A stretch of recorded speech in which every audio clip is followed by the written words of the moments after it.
Hello, welcome to Sarah's Reading Corner. Today I will be reading one of the stories from Marvel's Spider-Man Storybook Collection.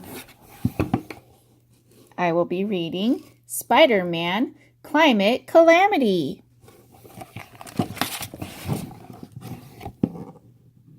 There's always something for Spider-Man to do before he can get back to being a regular old Peter Parker.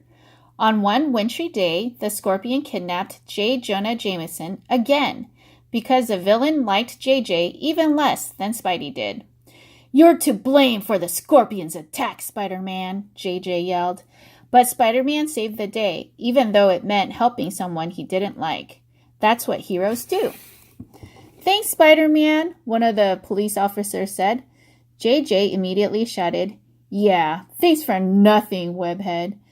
The snow was coming down harder than before. Spider-Man needed to get home to his Aunt May to make sure she was okay, and of course, to eat a big bowl of her famous chicken soup.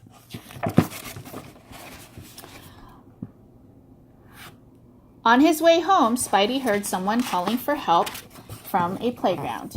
"My work is never done," Spider-Man said. "Spider-Man, Skylar is stuck in the pipe," a young boy told Spidey. "She went in through the top, but she didn't know the ends were blocked by snow. She can't get out." Spidey dropped into the pipe and found Skylar, cold and scared.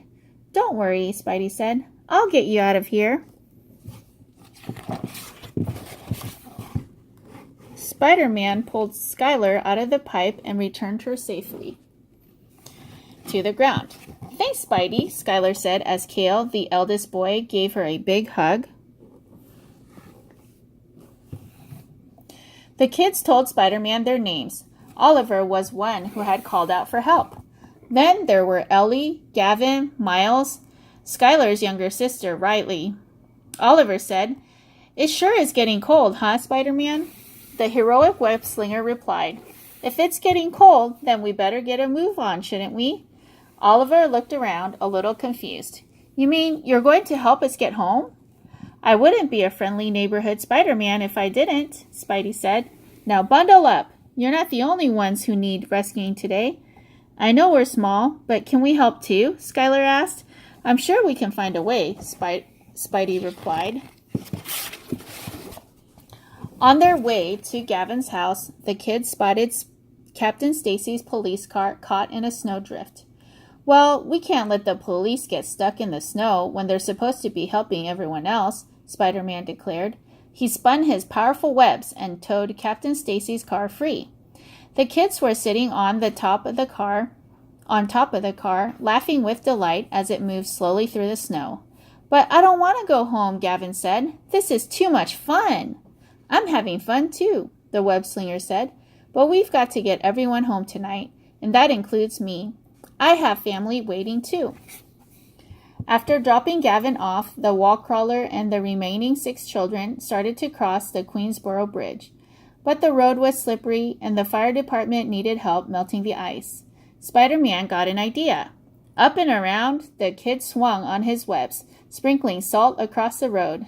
Riley yelled, "Now that's how Team Spidey melts ice." As the group left Skylar and Riley's house, Oliver noticed an elderly man shivering by himself. "Is there anything we can do to help that man, Spidey?" Oliver asked. Spidey thought for a moment and then took the kids to the man. Spider-Man spun a coat and mittens and hat, all out of webs. "I hope this helps keep you warm, sir," Spidey said. The man was happy to have the extra layers. When Spider-Man saw a little dog shivering in an alley near Miles and Ellie's home, he stopped to help. And the kids helped too. It turned out that helping others was a great way to keep their minds off the cold. As Spidey made an igloo for the dog out of his webs, Miles kept the puppy warm, and Kale got a blanket for it. Oliver found some food, and Ellie made a sign for the puppy's new house that read, "Hazel's home, sweet home." "Hazel?" Spider-Man asked. Ellie giggled, and Miles smiled big and said, "She looks like a hazel to me, too." Spidey laughed.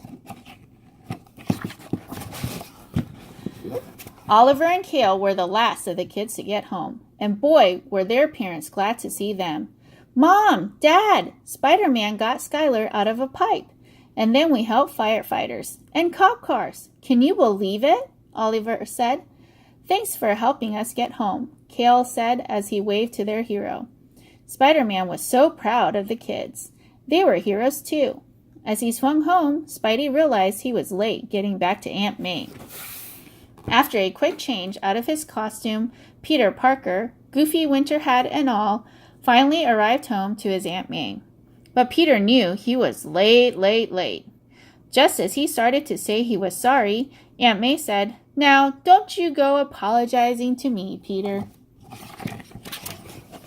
You should know by now that I can take care of myself," Aunt May said.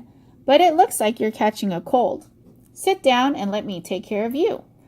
Peter had spent the evening as Spider-Man, playing hero to people all over the city.